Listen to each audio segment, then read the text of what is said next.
If you wish, you can group multiple assets together within a group, like having a kind of subgroup using kits.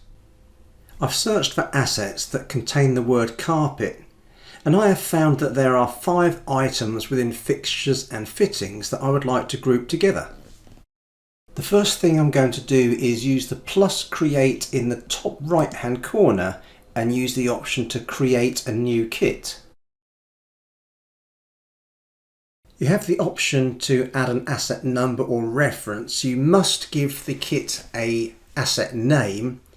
You also need to apply a date asset acquired, but this is really the date the kit is created. Depreciation will be calculated on the dates of the individual items.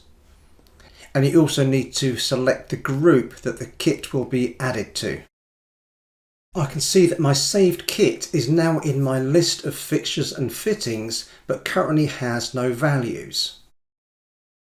I would now like to add all of the individual items for carpets to the kit for office carpets. My next step is to select the tools against an asset. Within the kit options, select Add to Kit. Select the kit name, Office Carpets, and then Add to Kit. Repeat the process for the other items.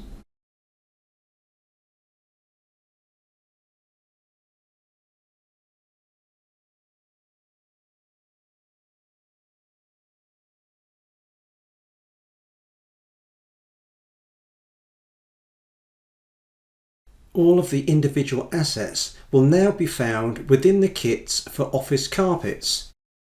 If we click on the expander button to the left of the name, we will see all of the items there.